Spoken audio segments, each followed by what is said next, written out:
What's up, YouTube? Lee here from Card Games United, doing a quick Shadowverse video. Haven't done one of these in a little while.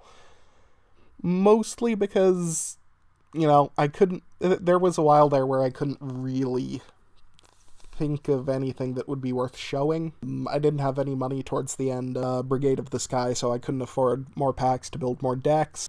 Omen of the Ten's been out for a little while, and I've had a little more money, so I've been able to experiment a little bit. Unfortunately, with my initial purchase of Omen of the Ten, the vast majority of the legends I got were just this guy, Engraving Mail, who is not good. I pulled literally 3 of him, and I think, one of the rune thing, not even the omen, just one of the other ones, and one of something else that really didn't matter. So there was very little I could do. I've of course used my vials to build Blood and Dragon, which are both very good right now, but you don't need me to tell you they're very good.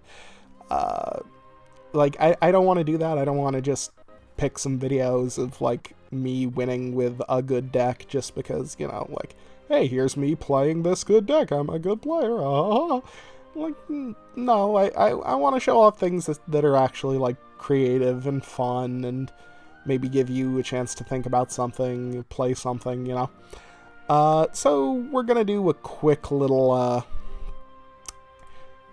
video on my Mysteria build here. I quite enjoy Mysteria. I've been playing Mysteria since Mysteria herself, Magic Founder, was first released. There was a while where that essentially amounted to just bad, but there have been points where Mysteria has been pretty good. Now she's sort of right in the middle. She's sort of okay. We got Anne in this set, who's very interesting, gives you a boss card, something to work towards. Other than that, the Mysteria Wormist play still quite powerful, in conjunction with Mysteria herself. Miss Miranda came out at the end of Brigade, very helpful as well. So the end goal is just sort of, pump out as many Mysteria cards as possible, try and win on spell damage, and gives you a hard win con at 10 mana for her sorcery, because it's usually doing upwards of 10 damage by that time. Usually you want to finish before that, just with missiles and rights and stuff. But if you can get the game to drag out, it can be helpful. Through in Truth's Education, also spell damage card, can help you heal a little bit and tank up with a big ward, just so you have a chance to make it into the late game where you have a chance to win with either the Wormist or and Sorcery. And then just a couple early game cards to, not get completely swamped by blood and stuff. So this deck does tend to be a bit high roll. If your cards don't come in the right order, you can brick pretty hard. In this game, I think I keep the Mysteria and put the other 2 back, yeah. Because Mysteria is real important to have. Really wanted to try and get a 1-drop against Sword, just because, Sword. So I do get the Steadfast Angel, which obviously I play. Just in case he has a Quick Blader or something, keep my health good, and, put in a little bit of early damage myself. Play the Mysteria Knowledge, get 1... I almost want to say spell boost, but I guess we'll just call it 1 Mysteria boost on hand there. Swing in with the Angel. Good times, good times. My opponent has to pass the first 2 turns, so obviously things are going alright for me. I decide to hang on to the Wormist and just play the Circle. It's a little worrisome, because looking at my hand, I don't know what I'm going to do turn 4. But the Wormist is important enough to the win con that I don't want to just drop it.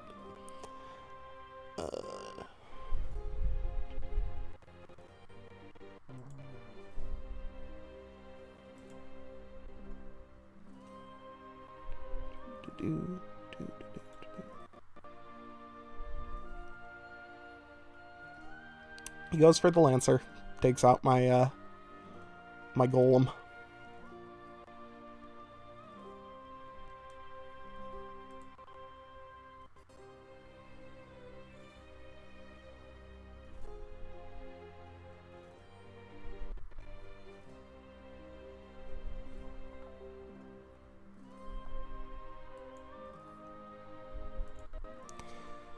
Not much happens in the middle here. Just kind of sitting around waiting to make my play. I do draw that I forget what she's called, Harpist? Something like that. Unfortunately, my opponent manages to steal it with the diffuser there.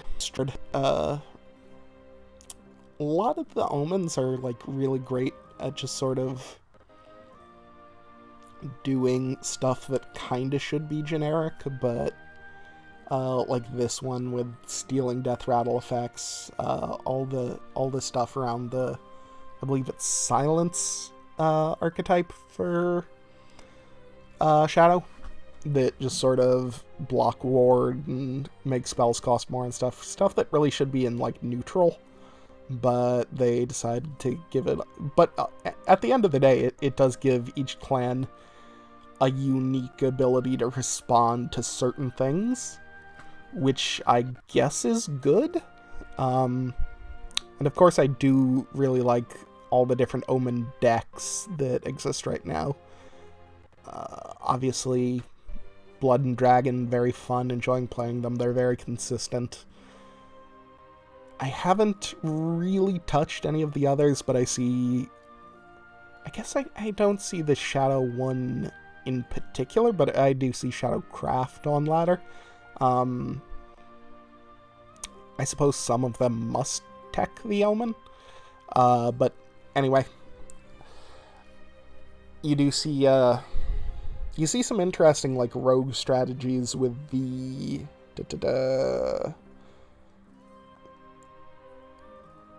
the Haven one.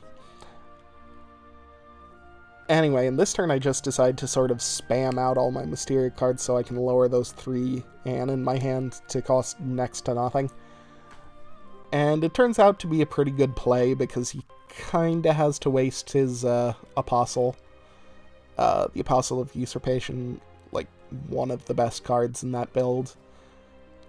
But I mean that is like somewhat arguable with the Omen, of course.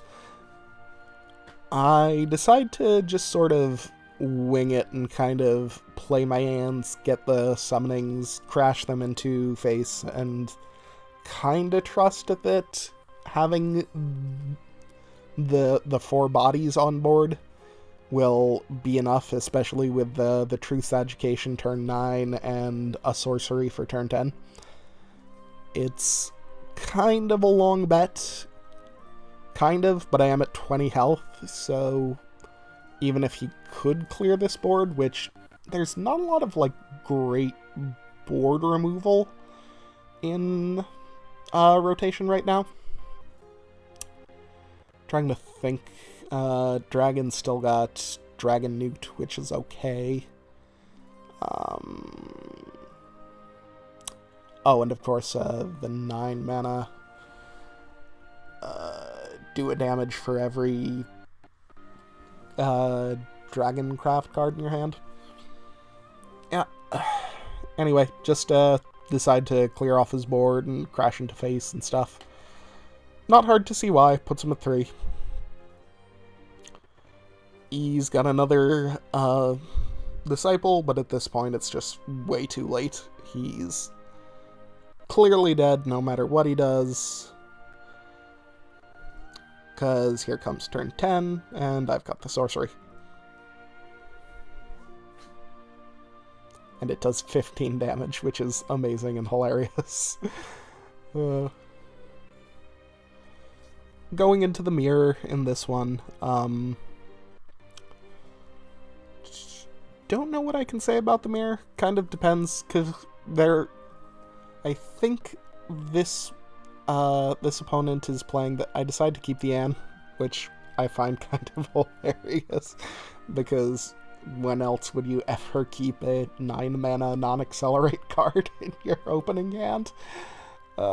Play point, I suppose, not mana. Can't get sued. So this is interesting because this opponent is playing the legendary, the 20 mana, just play it through the invocation. I'm calling it mana. I mean, I know you get it because obviously mana is a more understandable term, but they're play points. Anyway, the new Mysteria Searcher, really great card. Kind of wish it was a 2-1 instead of a 1-2, just because there's so little you can do with that body. But, you know, it's still a really great card just to search out your Mysterias, which is good. But it really doesn't have a presence on board, and that contributes to this deck not really having an early game, which is one of its big issues, because like I was saying earlier, it is so high rolly, because you need to get your early Mysteria pieces, and you need to have the big Mysteria pieces in hand, so that you can decost them, and you really want to hit Mysteria herself, and you want to hit the Wormist, but you want to play them at 5 and 6, so you need things to play before it, and you really want to decrease the cost of Anns, hopefully get a light mage or two to decrease the cost of. So the deck can really go wrong in a lot of ways, and one of those ways is just sort of getting completely trampled. I do find it very interesting what my opponent did here, the mixing of the Mirrorbane Highlander build with the 20 mana thing, presumably because it let him or her, I don't know, though everyone on the internet's a man, right? Presumably because it let them just play like a huge variety of different cards so that they could hit that one from every mana cost. And because the invocation you don't really have to play more than one of it, because you're just going to get it out of the deck anyway. And you can tell in this game it's real awesome, because I do get the Mysteria Wormist plan going. But it looks to me like if they keep playing the just one follower at a time route, I'm gonna be able to get the ball rolling on my just plan of, you know, hey, let's get these super powerful magic missiles. And you can see, like, right there, the 3 hits for 3 damage each with the magic missiles. So good. Yeah. I don't know exactly how the invocation works on that 20 mana Prophetess of Creation thing. This person played a lot of, like, accelerates and enhances, and I don't know if those count. Rather, I don't know if the accelerated or enhanced cost counts, or if it's just the original. Maybe I'll look into that deck later. I pulled actually 2 of those things, so might be worth looking into. Anyway, they just quit out because I have a board of 17-17. So yeah, I'm not going to showcase a loss with this deck today. If you want to picture what a loss with this deck looks like, just look at like a Bloodcraft deck and look at their first couple turns versus the first couple turns I get in these sets of games. I actually keep both the Miss Miranda and the Anne in this hand, and I don't know, it's just, I really like having stuff to lower the cost of. Really helps get the ball rolling. Especially when you have the 1 and 2 mana cost Mysteria cards. Yeah, see, this is why the 1-2 body on Owen here kind of sucks, because there's really nothing I can do to answer this 2-2, and considering everyone and their mothers is 2-2 in the 2 play point cost bracket. Because otherwise it would have been just playing the Miss Miranda as a 4 mana. Turns out to pay off. You'll see why later. Yeah,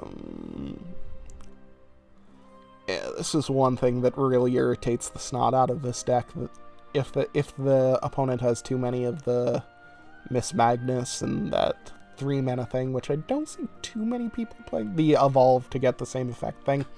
I don't see too many people playing it nowadays, but in Brigade it was a big thing. And if people play that, it kind of irritates the snot out of this deck, because so much of what you want to do with this deck is just spell damage, you know? Spell damage for days.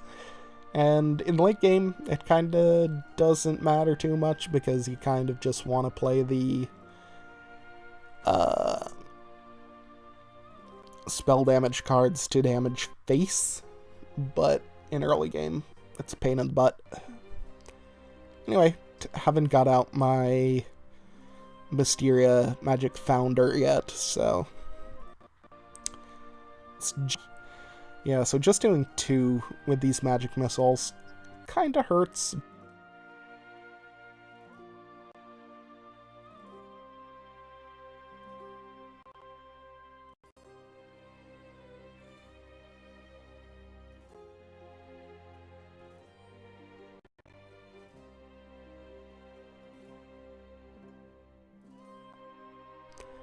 Anyway, break out the Wormist. Haven't got out my Mysteria Magic Founder yet, so it's just kind of a big body on board that he has to respond to. And also set up the game plan a little bit.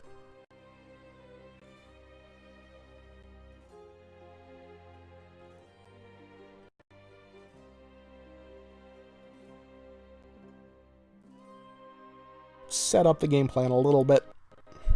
Lancer. Great card for answering threats. I really like Lancer. It's good card. Really like its design and stuff. But, you know, field is empty, and I can just spam out these Anns. This is the nice thing about these decreasing cost cards, that even if the inconsistent sorcery gameplay doesn't go your way, I have 2 sorceries in hand there, which is it depresses me how bad that play is, but just the fact that Sword has so many just heal myself for a little bit of mana cards, it just makes me want to be like, let's get a little safer.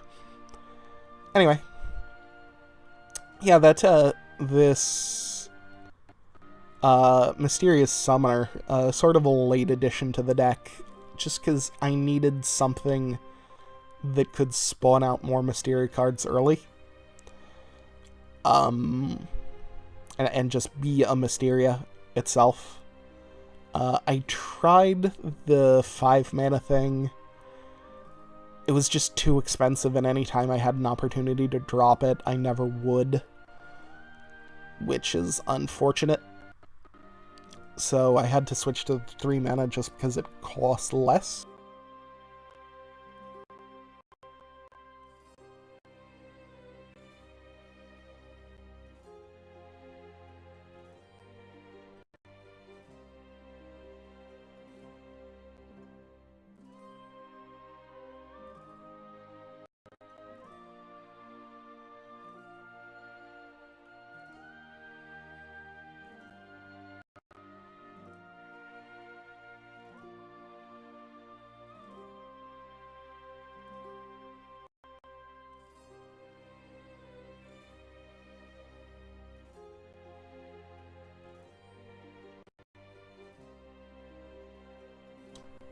Anyway, my opponent goes full aggro, and I have just enough reach to, actually I have a little more than enough reach to kill him, because that other missile would also have done too. So, that's the game. So, those are 3 good games of this deck sort of rolling well. You can tell how powerful Anne can be if things go right for her. And hopefully it was something you hadn't really seen before, because I don't want to just go back to, don't want to just show you the same dragon and blood that you can see on the ladder all day long. I suppose my opponents did play sword, which is another really common pick, but you can see how this deck can kind of hold its own against that, which is fun. Anyway, this is Lee from Card Games United, signing out. Bye-bye.